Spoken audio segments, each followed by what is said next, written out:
bienvenue dans l'émission Paroles de femmes. Cette semaine, nous parlons des 5 langages de l'amour et aujourd'hui, nous allons voir notre dernier sur la liste qui est le toucher physique. Alors, si pour l'instant, aucun des langages ne vous avait trop parlé, peut-être, en tout cas j'espère, que celui-ci sera le vôtre et j'espère aussi que vous aurez pu discerner quel est le langage d'amour de vos proches, de votre mari, de votre femme, de vos enfants pour pouvoir apprendre à parler leur langage, même si, oui, c'est tout un apprentissage et que c'est pas forcément inné, que ça demande beaucoup d'intentionnalité, quelquefois aussi beaucoup d'efforts et d'apprentissage, tout comme ça en demanderait pour apprendre une nouvelle langue dans notre vie. Mais je crois que ça va faire toute la différence. Et quand on parle des langages de l'amour, forcément, nous parlons des 5 langages. Ce livre est écrit par Gary Chapman et moi j'ai la version ici miniature, la version les 5 langages de l'amour pour les nuls, si je puis dire ça comme ça.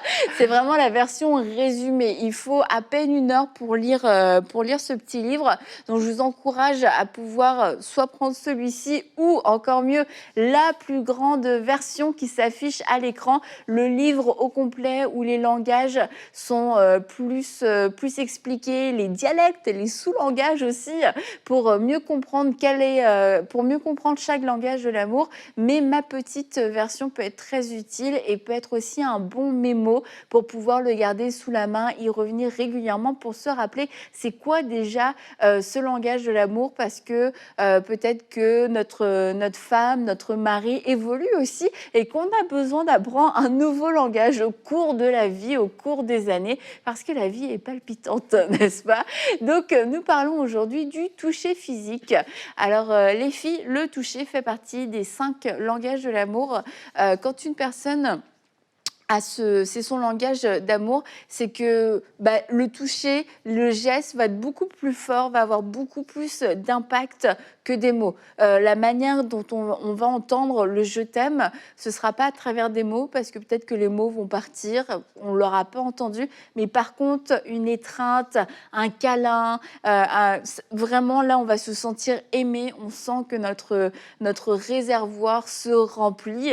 Et la chose dans le langage, un peu comme dans tous, mais quand même dans celui-là particulièrement, c'est que le toucher physique, c'est 2 personnes. C'est pas que de la sexualité, on va parler de la sexualité aussi, mais le toucher physique, c'est pas que la sexualité, mais c'est que ça demande un consentement des 2 personnes, des 2 parties. Et ça, je veux vraiment commencer en disant ça. Même si vous savez que votre langage de l'amour, c'est le toucher physique, vous ne pouvez pas imposer ce langage à l'autre, imposer des câlins, même imposer des caresses, des touchers, parce que ça peut être agressant, ça peut être désagréable.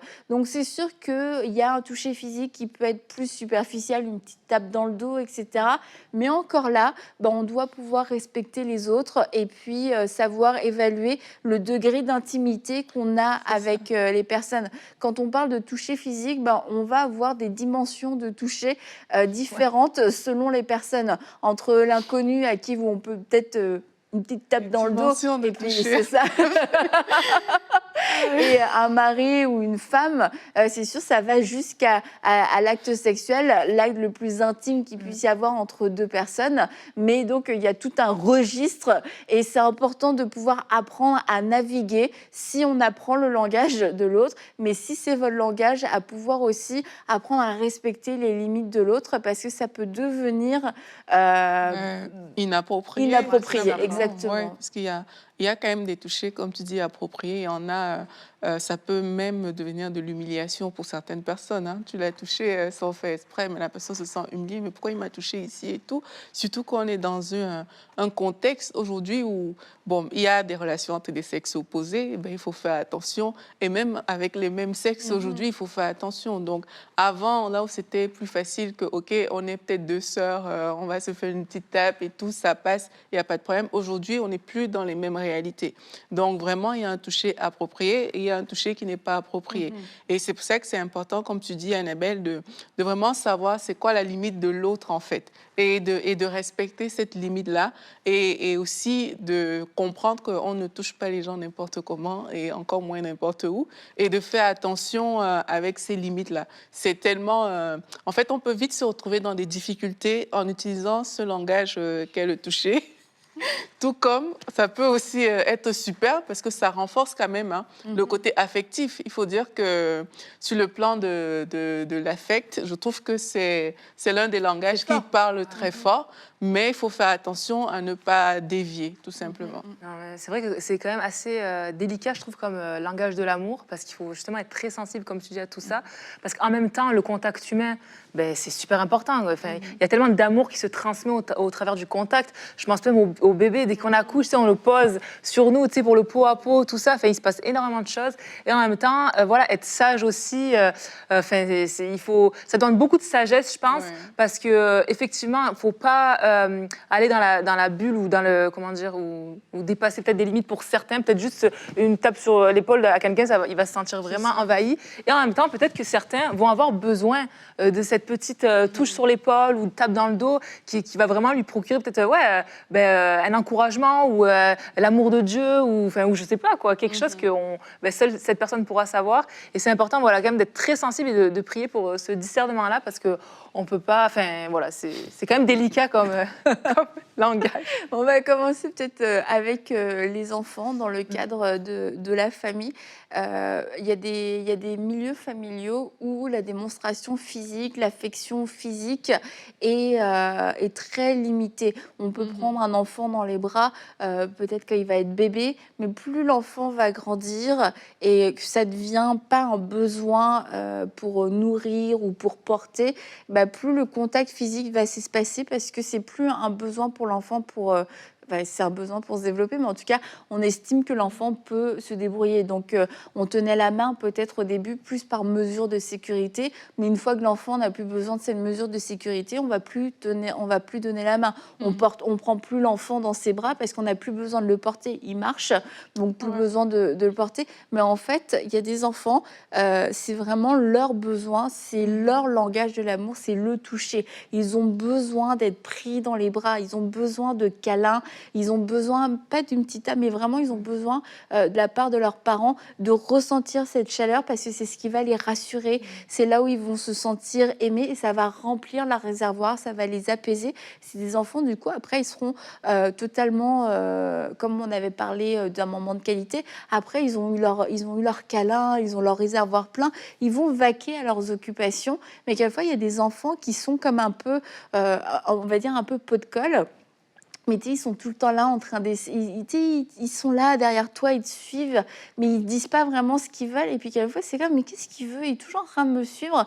Mais en fait, quelquefois, c'est juste une demande qui n'est pas exprimée pour que l'enfant a juste besoin de ce câlin, besoin de ce contact physique. Et après, il va pouvoir aller jouer. Après, il va pouvoir aussi peut-être aller à l'école de façon plus sereine parce que son réservoir sera plein et il sera dans meilleures conditions à tous les niveaux pour pouvoir, plein de confiance, pour pouvoir aller dans des milieux plus inconnus avec des personnes avec qui il n'aura pas ce contact physique. Et du coup, ça crée quelque chose de bon, ça crée un lien. Et ce lien, si vos enfants ont ce langage de l'amour, c'est important de le maintenir. Et je veux dire, peu importe leur âge et peu importe aussi la culture. Oui, parce que c'est aussi très culturel, au final, ces choses-là, parce que moi, quand je venais du Cameroun, moi, j'avais pas la conscience de plusieurs choses. Par exemple, se prendre la main au Cameroun et en Occident, ça ne signifie pas du tout la même chose. Là où là-bas, en parfait inconnu, vous pouvez vous tenir la main, vous marchez. Et puis, mais j'ai découvert en fait que non, mais ça ne se passe pas comme ça. Non. Dans d'autres contextes, ça veut dire que vous êtes super proches et tout. Et moi, au début, mais j'avais eu un choc culturel, si on peut appeler ça comme ça. Donc, le toucher, parfois, ça dépend aussi de là où on vient. Donc, il faut faire attention avec ça.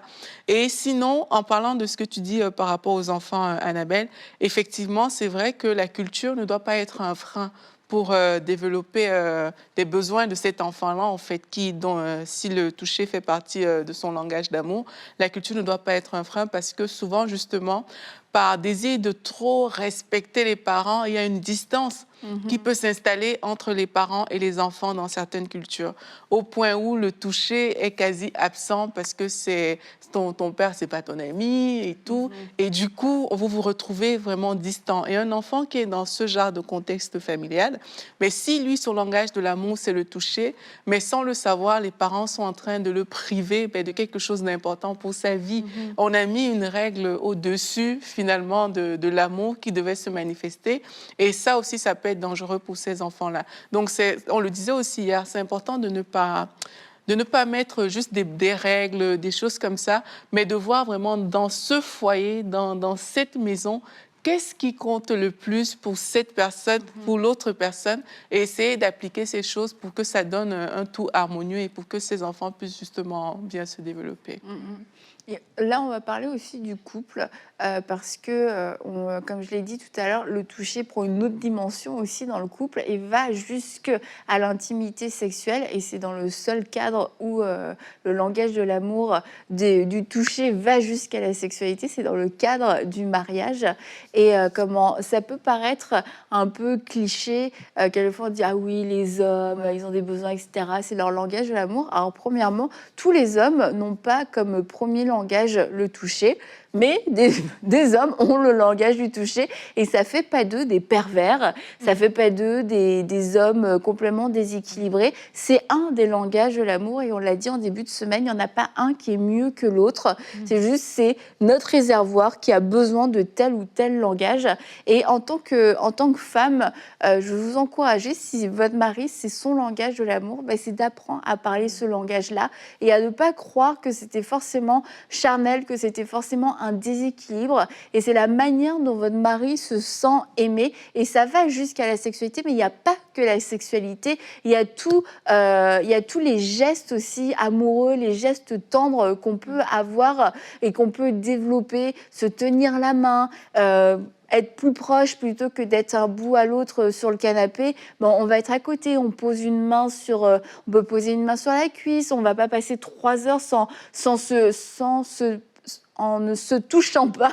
Et quand on dit se toucher, quelquefois dans le cadre du couple, on pense tout de suite à la sexualité et forcément des gestes, certains gestes ne sont pas appropriés même pour un couple dans certains lieux, dans certains endroits. Il y a des gestes qui sont réservés à l'intimité, mais un couple peut avoir cet échange et se toucher en public, comme je l'ai dit, en se donnant la main, en se prenant par l'épaule, etc. Et ça, c'est pas approprié. Au contraire, et c'est quelque chose, on peut être intentionnel si on sait que son conjoint, c'est son langage de l'amour, c'est de dire, oui, moi, je pourrais vivre toute la journée en étant à côté, mais sans le toucher. Mais si je sais que c'est son langage de l'amour, je vais penser, ah oui, on ne s'est pas touché depuis un moment, je vais aller m'asseoir à côté, je vais toucher ses cheveux, je vais prendre sa main, bref, quelque chose pour créer ce contact qui remplit le réservoir. Il n'y a pas quelque chose comme ça, justement, où quand tu prends dans les bras pendant 15-20 secondes, ça vient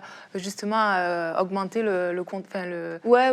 Il aurait fallu faire une petite recherche pour avoir les mots précis. Non, mais ça me parlait parce que oui, mais dans le même sens où c'est important le contact, ouais. même dans le couple et tout, c'est important même de se tenir même juste quelques secondes pour l'amour, pour le couple et tout ça.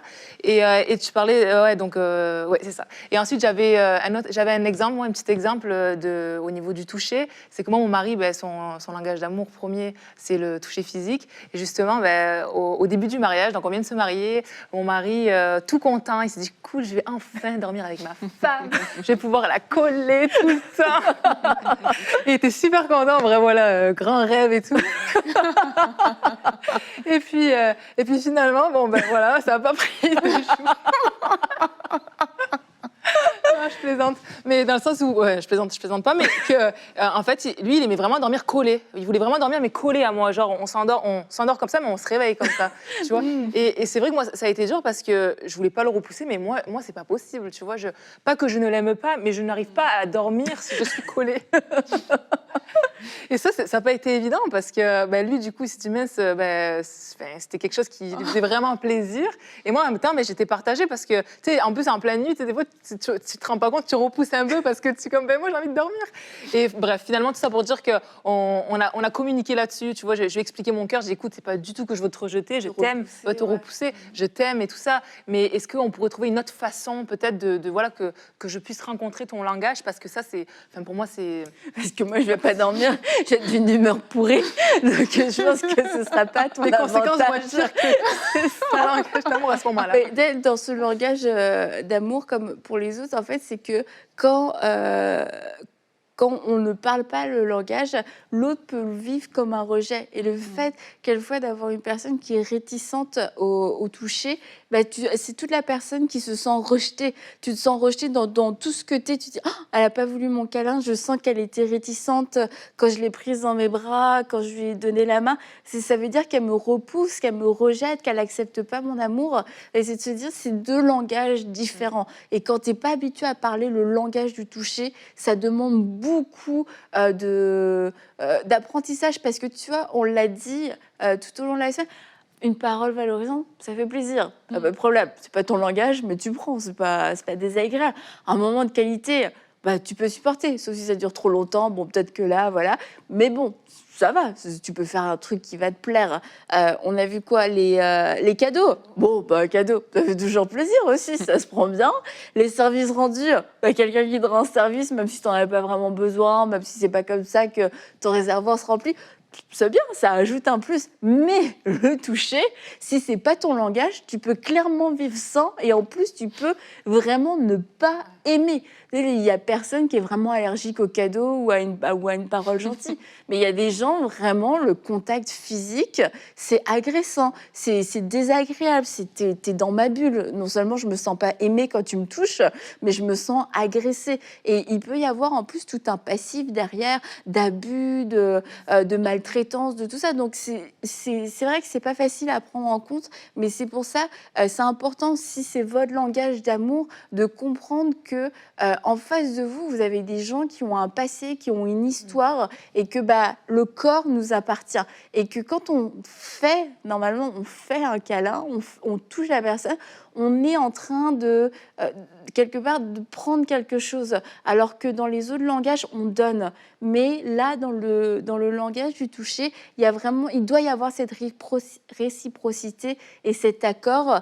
Et c'est pour ça que dans les autres langages, tu te dis, bon, au pire, tu as perdu un peu de temps, un peu d'argent.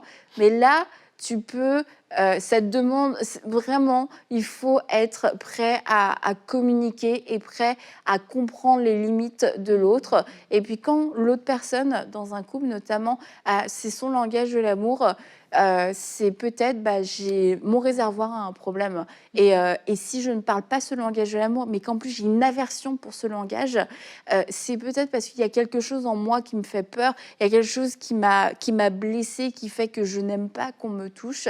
Et là, j'ai besoin que Dieu me touche. J'ai besoin que ce soit Dieu qui vienne me toucher, qui vienne me rassurer, et que je puisse recevoir cet amour physique de Dieu pour pouvoir le supporter d'une autre personne, et aussi pour pouvoir apprendre à le donner.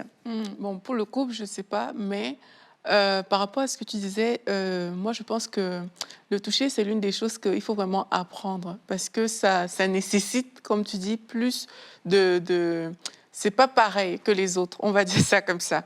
Et il faut vraiment se mettre dans une attitude où on apprend. On apprend pour les personnes peut-être qui parlent ce langage-là.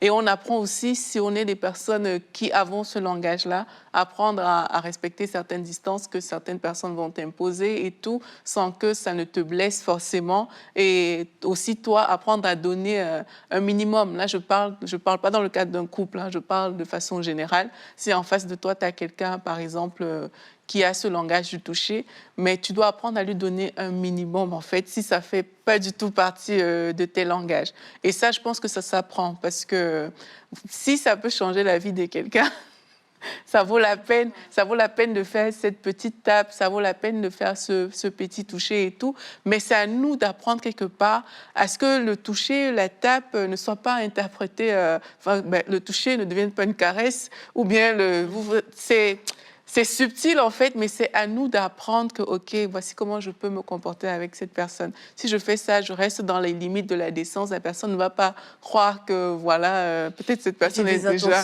amoureuse de moi ou bien. Et ça s'apprend en fait. Et c'est à nous de poser ces limites-là.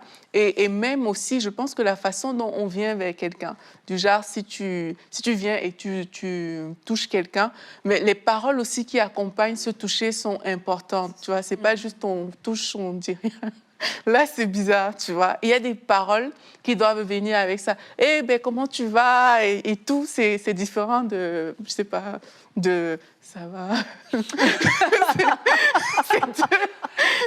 C'est différent. Et je pense que dans l'apprentissage, il y a aussi tout ça qui rentre en compte. En fait, si je touche quelqu'un, quelle est la parole appropriée qui rentre avec ça pour que la personne ne se sente pas comme soit accaparée, absorbée, pour que la personne sente que non, je ne veux pas forcément entrer dans ta bulle, mais vraiment, c'est une tape amicale, c'est quelque chose de chouette. Ça, je pense que ça s'apprend et il faut l'apprendre. C'est important. Puis, et je pense aussi qu'il y a des choses un peu logiques, mais qu'on peut aussi répéter pour éviter toute ambiguïté. Par exemple, moi, je n'irai pas prendre dans les bras un homme, tu vois, j'irai pas, à moins que vraiment le Saint-Esprit me le dise, mais je veux dire, c'est dans ma nature, je vais aller vers une femme, puis mon mari va aller vers un homme. Puis je pense que c'est des petites choses aussi qui peuvent nous éviter à nous mettre dans des situations un petit peu bizarres, ambiguës, parce que même si ça part d'une bonne intention, puis que tu n'as pas forcément une pensée malsaine, ou voilà, c'est quand même, ça peut vraiment vite paraître ambigu. Donc je pense qu'il y a des petites choses comme ça déjà qu'on peut s'éviter avec ce genre d'attitude, une femme vers une femme, un homme vers un homme. Bon, là, je parle hors famille, hein, je parle vraiment dans le contexte social. Ouais, mais tu vois, c'est trop drôle. En Europe, les gens sont très forts sur la bise. Et en Amérique du Nord, c'est plus les hugs.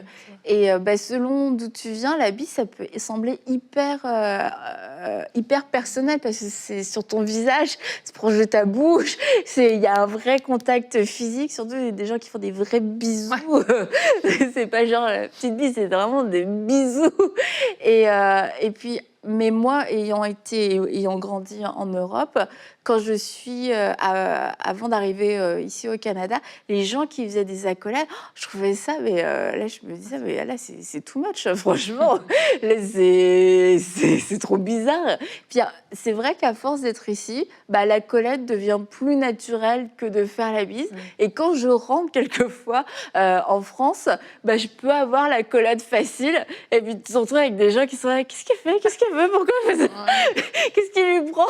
Et tu peux évoluer aussi en fonction de l'endroit où tu es, mais c'est encore une fois de rester sensible à la personne que tu as en face de toi et de pas être une gênance pour elle et de pas t'imposer parce que ça, tu sens qu'à la fois les gens se raidissent et tu te dis mince, je voulais pas la mettre mal à l'aise, mais t'es parti dans ton élan.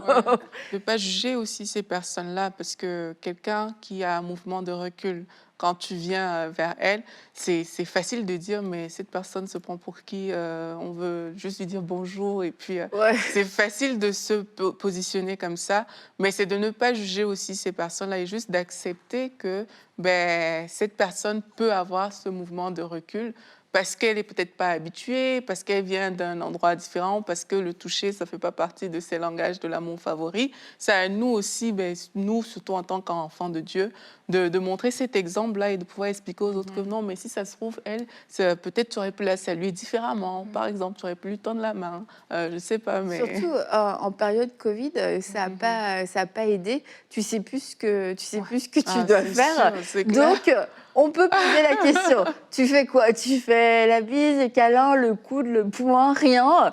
Rien, il n'y a pas de problème, je respecte. Et ça va éviter les ambiguïtés. Mais parce que des fois, avec des gens, c'est clair, c'est hyper gênant. Tu as le droit à toute la panoplie. Et là, ça se termine en truc le plus gênant possible de la planète. Donc vraiment, juste posons-nous la question.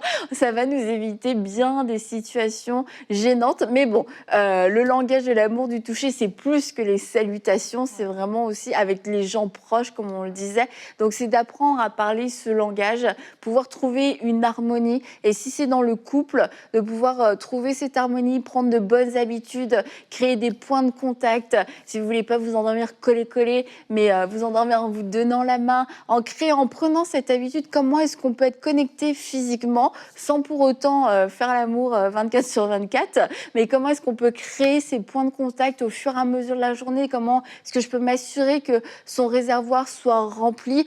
Si vous avez un enfant dont c'est le langage de l'amour, je vous encourage vraiment aussi à prendre le temps de prendre cet enfant dans vos bras, peu importe son âge, et vous encourager particulièrement si ce sont des adolescents ou des adolescentes à continuer de le faire, parce qu'en fait ils ont besoin que leur réservoir soit rempli, et ça va éviter que ces adolescents aillent remplir leur réservoir ailleurs, et ils peuvent avoir cet amour, cette tendresse, cette affection de façon pure avec vous en tant que parent, en tant que papa, en tant que maman. Alors prenez le temps, peu importe l'âge de vos enfants, de pouvoir les prendre dans vos bras, de pouvoir leur toucher les cheveux, gratter le dos. C'est autant de choses qui vont remplir leur réservoir affectif. Et aujourd'hui, donc toute cette semaine, on a parlé de 5 langages de l'amour. On a parlé, le premier, c'était quoi? Parole valorisante. Yes, parole valorisante. Après, Moment de qualité, Cadeau. service rendu et toucher physique. voilà.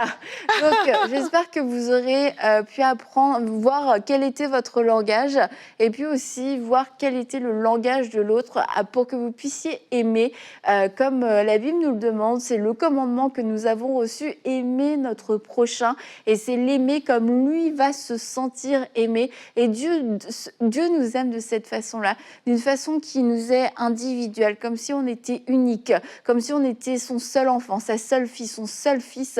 Il sait exactement comment nous parler, quel ton employer avec nous, comment créer un moment de qualité avec nous. Il prend ce temps de nous aimer. Alors nous aussi, nous devons apprendre à prendre ce temps d'aimer les gens de façon qualitative, les aimer comme eux veulent être aimés. Et je vous assure que dans vos relations, je veux juste le dire, je l'ai dit, je pense, dans la semaine, on n'est pas appelé à remplir tous les réservoirs de la planète entière, d'accord? Mais faisons-le pour les relations dans lesquelles nous sommes pleinement impliqués, ces relations qui sont très proches, c'est-à-dire notre couple, c'est-à-dire nos parents, si on est un enfant et qu'on habite, on a un jeune et qu'on habite encore chez nos parents, ou en tant que parents avec nos enfants, dans ce cercle extrêmement proche, apprenons à remplir le réservoir de l'autre, et vous allez voir que ça va activer un système et qui fait que chacun va vouloir remplir le réservoir de l'autre, et qu'on va pouvoir être comblé dans nos besoins, qu'on va pouvoir apprendre à aimer, et que nous aussi on va être aimés, et que ça va nous permettre d'avoir des relations de plus en plus épanouies. Mais parler le langage de l'autre, c'est un apprentissage, ça demande un don de soi, de s'oublier, d'aller au-delà de notre propre langage et de pouvoir donner. Et la Bible nous le dit, il y a plus de plaisir à donner qu'à recevoir. Alors vraiment, nous prions que le Saint-Esprit puisse vous aider dans cet apprentissage de ce langage de l'amour. Et je vous rappelle que vous avez le livre qui est disponible, ma mini-version, ou la grosse version, les 5 langages de l'amour de Gary Chapman. Et que le Saint-Esprit puisse vous enseigner, vous conduire, vous enseigner, et que vous puissiez surtout voir les fruits de cet amour qui change, cet amour qui transforme votre couple et qui transforme votre famille aussi. Et on se dit à très bientôt pour une prochaine série de Paroles de femmes.